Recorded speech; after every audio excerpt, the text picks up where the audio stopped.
আসসালামু আলাইকুম। আমার চ্যানেলে আপনাদের সবাইকে স্বাগতম।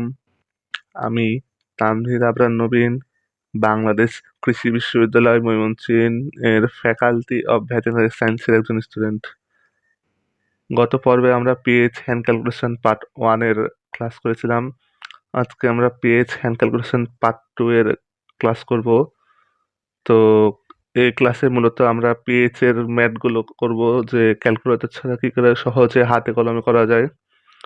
তো গত ক্লাসে আমরা দেখেছিলাম যে পিএইচ হচ্ছে হাইড্রোজেন আয়নের ঋণাত্মক লগারিদম, বা আমরা যদি বলি পিএইচ হচ্ছে হাইড্রোজেনের ঘনমাত্রার ঋণাত্মক লগারিদম।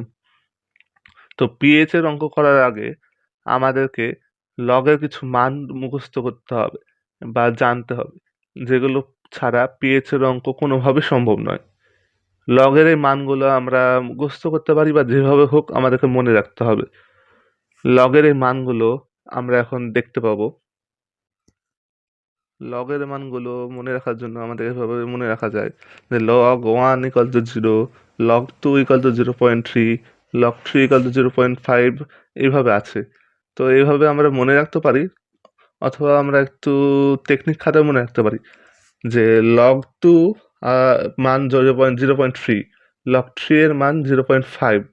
তো 0.3 আর 0.5 এর মধ্যে পার্থক্য হচ্ছে 0.2।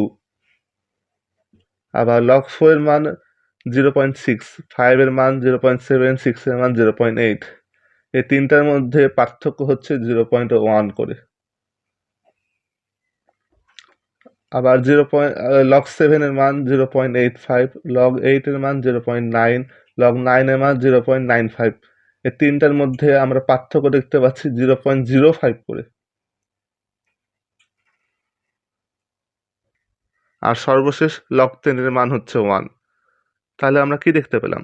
log 1 এর মান হচ্ছে 0, log 2 এর মান 0.3, log 3 এর মান 0.5, log 4 এর মান 0.6, log 5 এর মান 0.7, log 6 এর মান 0.8, log 7 এর মান 0.85, log 8 এর মান 0.9, log 9 এর মান 0.95, log 10 এর মান হচ্ছে 1।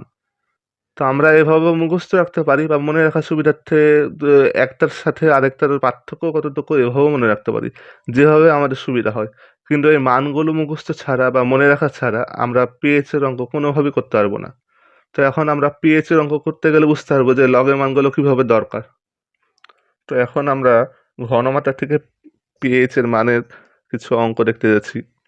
প্রথম অঙ্কটি হচ্ছে 0.005 মোলার হাইড্রোক্লোরিক এর পিএইচ কত। তো এটা আমরা দুইভাবে করতে পারি। প্রথমে লিখিততে যদি আসে তো আমরা লিখিততে এভাবে করতে পারি যে 0.005 মোলার হাইড্রোক্লোরিকের পিএইচ কত। পিএইচ মানে আমরা কি জানি? মাইনাস লগ অফ হাইড্রোজেন আয়নের ঘনমাত্রা। তো এখানে ঘনমাত্রা দেওয়া আছে, তো আমরা এটাকে মাইনাস লগ অফ 0.005 এভাবে লিখতে পারি। অথবা আমরা যদি সায়েন্টিফিক নিয়মে করতে চাই, যে দশমিকটাকে আমরা ডান দিকে 1 ঘর, 2 ঘর, 3 ঘর, 3 ঘর ডানে সরিয়ে 5 লিখতে পারি। সেই জন্য আমরা এখানে লিখতে পারি 5 × 10⁻⁴। যেহেতু আমরা দশমিককে ডান দিকে সরাচ্ছি, সেই জন্য পাওয়ার হবে মাইনাস 5 × 10⁻³ তো 5 × 10⁻³ হচ্ছে। আর লগের নিয়ম অনুসারে আমরা জানি যে ঘাত যত থাকে সে ঘাতটা সামনে নিয়ে আসা যায়। তো এখানে যেহেতু ঘাত -3 আছে, তো সামনে আসলে হবে মাইনাস মাইনাসে প্লাস 3। আর মাইনাস যেটা আছে সেটা রাখা যাবে, মাইনাস লগ 5, 3 মাইনাস লগ 5। তো লগ 5 এর মান আমরা কত মুখস্থ করলাম? লগ 5 এর মান হচ্ছে 0.7। তো log 5 এর মান এখানে বসাই দিলে 3 মাইনাস 0.7, মানে উত্তর হচ্ছে 2.3। তাহলে আমাদের পিএইচ কত হচ্ছে? 2.3। কিন্তু এইভাবে করতে গেলে আমাদের একটু সময় সাপেক্ষ হয়ে যাচ্ছে। তো অ্যাডমিশনে যেহেতু ক্যালকুলেটর ব্যবহার করা যাবে না, তো অ্যাডমিশনের সুবিধার্থে আমরা একটু শর্টকাট ভাবে করতে পারি। তো শর্টকাট নিয়মটা কি? শর্টকাট নিয়মটা হচ্ছে যে আমরা এখানে দেখতে পারি যে 0.005 মোলার হাইড্রোক্লোরিক লেখা আছে। তো এখানে আমরা শর্টকাটটা করতে পারি যে দশমিকের পরে ডানে কয় ঘর পরে পূর্ণ সংখ্যা আছে, শূন্য ব্যতীত অন্য সংখ্যাগুলো আছে। দশমিকের পরে এখানে ১ ঘর, ২ ঘর, ৩ ঘর পরে ৫ আছে বা একটি পূর্ণ সংখ্যা আছে শূন্য ব্যতীত। তো দশমিকের পরে যত ঘর পরে একটা পূর্ণ সংখ্যা থাকবে তত ঘর আমরা আগে লিখবো। ১, ২, ৩। এখানে হচ্ছে ৩ ঘর পর পূর্ণ সংখ্যা আছে ৩। তারপরে একটি মাইনাস দিব। তারপরে আমরা দেখব যে পূর্ণ সংখ্যাটি কত। সেই পূর্ণ সংখ্যার লগ লিখে বিয়োগ করে দিলেই আমাদের উত্তর চলে আসবে। তো আপনারা খেয়াল করলে দেখবেন যে এই লাইনটা আমরা যা লিখেছিলাম এই লাইনটা ঠিক একই। মানে আমরা শুধু একটু ঝামেলা মেটানোর জন্য বা একটু সুবিধার জন্য এত কিছু না লিখে সরাসরি এই লাইনটা লিখে ক্যালকুলেশন করে 2.3 উত্তর বের করতে পারি।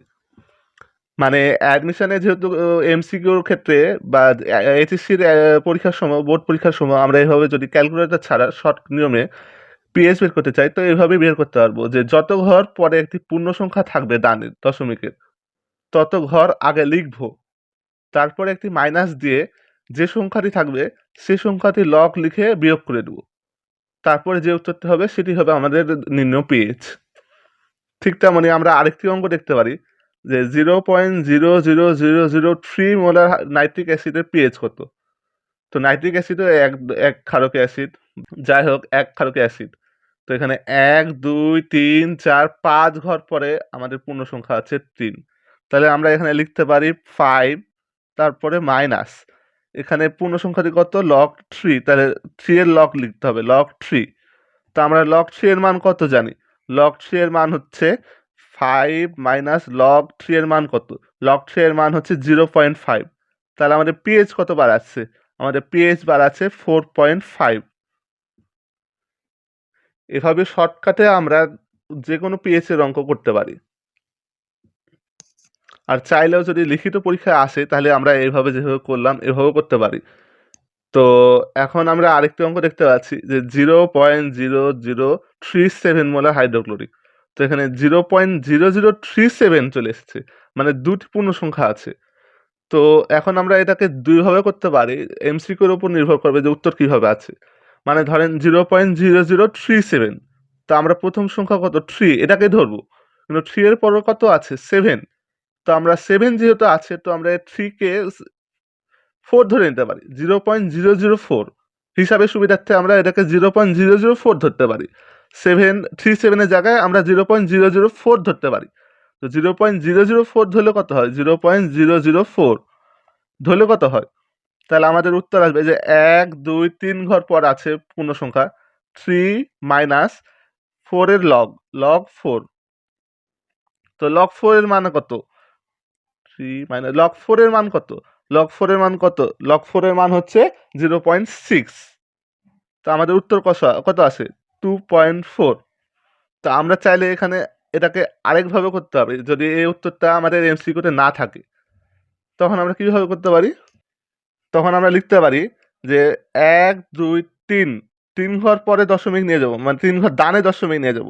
তখন কত হবে? 3.7 ইন্টু কয় ঘর ডানে নিয়ে যাচ্ছি? ৩ ঘর, তাহলে 10⁻³ এটাকে আমরা যেভাবে প্রথম অঙ্কটি করেছিলাম লগের, এই যে এখানে যেভাবে করেছিলাম সেভাবে লিখতে পারি যে মাইনাস লগ 3.7 ইন্টু 10⁻³। কিন্তু এখন লিখতে পারি আমরা 3 মাইনাস লগ 3.7। তো আমরা লগের মান তো ধরেন শুধু 3 এর মান জানি বা 4 এর মান জানি, লগ 3.7 এর মান জানি না। তো আমরা এখানে দেখতে পাচ্ছি যে মাইনাস লগ 3.7 ইন্টু 10⁻³ তো আমরা যেভাবে করেছি সেভাবে আমি করে রেখেছি যে 3 মাইনাস লগ 3.7। কিন্তু লগ 3.7 এর মান তো আমরা জানি না। লগ 3 এর মান হচ্ছে আমরা জানি 0.5, আর লগ 4 এর মান জানি 0.6। তো 3.5 যদি হতো তাহলে লগ 3 আর লগ 4 এর মাঝখানে আমরা মান লিখতে পারতাম। ধরেন 0.5 আর 0.6 এর মাঝখানে 0.55 লিখতে পারতাম। তো এখন যেহেতু 3.7 আছে সেজন্য আমরা লগ 3.7 এর মান 0.57 লিখেছি। তো 3 মাইনাস 0.57 করলে কত উত্তর হয়? 2.43। 2.43 আমাদের উত্তর আসছে, আর আগে উত্তর এসেছে আমরা 2.4। তো এমসিকিউটা যেরকম উত্তর থাকবে আমাদের ঠিক সেভাবে করতে হবে। এভাবে আমরা অঙ্কটি শেষ করতে পারি। এখন আমরা হাজার স্যারের বইয়ের একটি অঙ্ক দেখব। তো এখানে দেখতে পাচ্ছি 0.005 মোলার সালফুরিক অ্যাসিডের পিএইচ কত। তো ঠিক একই নিয়মে আমরা এখানে করতে পারি যে কয় ঘর পরে পূর্ণ সংখ্যা আছে, 1 2 3। তাহলে আমরা প্রথমে লিখতে পারি 3 মাইনাস পূর্ণ সংখ্যা কত, 5, 5 এর লগ, লগ 5। তাহলে লগ 5 এর মান কত, 0 পয়েন্ট, লগ 5 এর মান কত, লগ 5 এর মান 0.7। তাহলে আমাদের উত্তর কত আসে, 2.3। তো আমরা যদি ম্যাথটি এভাবে করি, এমনকি এমসিকিউর প্রথম দিকে এরকম উত্তর থাকতে পারে, কিন্তু উত্তরটি সম্পূর্ণভাবে ভুল। কেননা সালফিউরিক অ্যাসিড একটি দ্বিক্ষারকীয় অ্যাসিড, আর দ্বিক্ষারকীয় অ্যাসিডের ক্ষেত্রে তার যে ঘনমাত্রা দেওয়া থাকে সেই ঘনমাত্রাকে তার 2 দ্বারা গুণ করতে হয়। মানে যত ক্ষারকীয় হবে তত দ্বারা গুণ করতে হবে। দ্বিক্ষারকীয় হলে 2 দ্বারা গুণ, ত্রিক্ষারকীয় হলে 3 দ্বারা গুণ, এরকম করে আমাদের গুণ করে হিসাব করতে হবে। তো সালফিউরিক অ্যাসিডের অঙ্কটি আমাদের এভাবে করতে হবে, 0.005 ইন্টু 2 করে আমাদের সালফিউরিক অ্যাসিডের এক ঘনমাত্রা বের করতে হবে। তাহলে কত হয়, 0.01। এখন 0.01 মোলার এর আমাদের পিএইচ বের করতে হবে।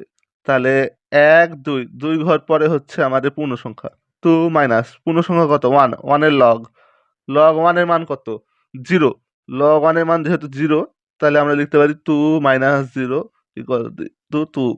পিএইচ আমাদের বাড়াচ্ছে 2। দেখেন, আগে আমাদের উত্তর বাড়াল ছিল 2.3, আর এখন উত্তর বাড়াচ্ছে 2। 2.3 উত্তরটি সম্পূর্ণ ভুল। আমাদের উত্তর হবে 2, যেহেতু সালফিউরিক অ্যাসিড দ্বিক্ষারকীয় অ্যাসিড, সেজন্য আমাদের উত্তর হবে 2। তো চলেন এরকম আরেকটি অঙ্ক দেখা যাক। এখানে 5 নম্বর অঙ্কটি হচ্ছে 0.009 মোলার ফসফরাস অ্যাসিড।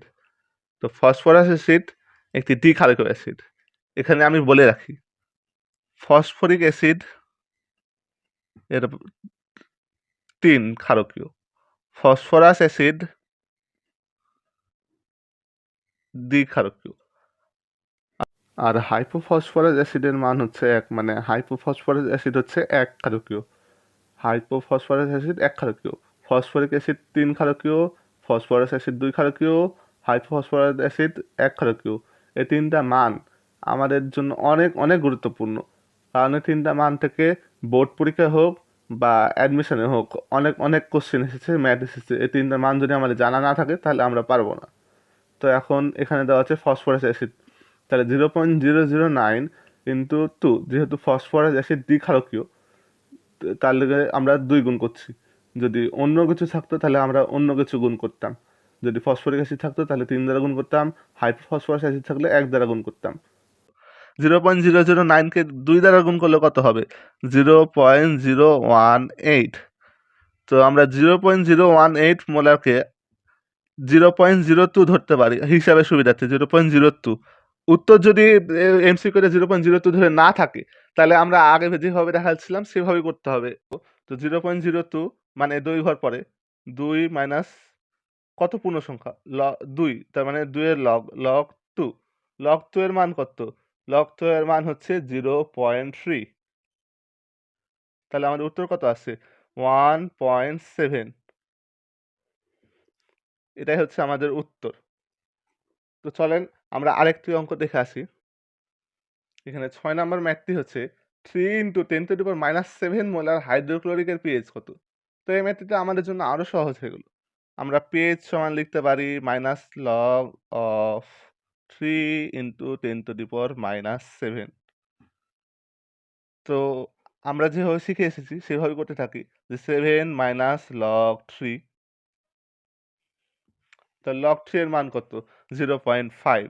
7 মাইনাস 0.5, উত্তর কত আছে, 6.5। এটা হচ্ছে আমাদের উত্তর। আজকের ভিডিও এই পর্যন্তই। আমি পিএইচ এর আরেকটি পার্ট নিয়ে আসবো। পিএইচ এর আরেকটু কিছু ম্যাথ রয়েছে। গত পর্বে কেসির আর সাথে ঘনমাত্রা যে অঙ্কটি ছিল ওই অঙ্কটি ক্যালকুলেটর সহকারে করতে হয়েছিল। তো এরকম কিছু কিছু ম্যাথ থাকবে ক্যালকুলেটরের, এর পরপর একটি ম্যাথ থাকবে ক্যালকুলেটর সহকারে। এগুলো শুধু বোর্ড পরীক্ষায় বা যেখানে ক্যালকুলেটর ইউজ করা যাবে সেই জন্য ব্যবহৃত, কিন্তু এই যে পিএস এর অঙ্কগুলো যেগুলো আজকে আমরা করলাম সেগুলো সম্পূর্ণ ক্যালকুলেটর ছাড়া যে কোনো পরীক্ষা আসতে পারে, মেডিকেল হোক, বোর্ড হোক, বা যেখানে যে কোনো ভার্সিটি পরীক্ষা হোক, যে কোনো জায়গায় আসতে পারে। তো আজকের ভিডিও এই পর্যন্তই। ভিডিওটি ভালো লাগলে একটি লাইক করুন, আর এরকম ভিডিও পাওয়ার জন্য চ্যানেলটি সাবস্ক্রাইব করুন। পরবর্তীতে আর কোনো ভিডিও পেতে চান কিনা কমেন্টে জানান। তো এই ভিডিও আমি এখানে শেষ করছি। আসসালামু আলাইকুম।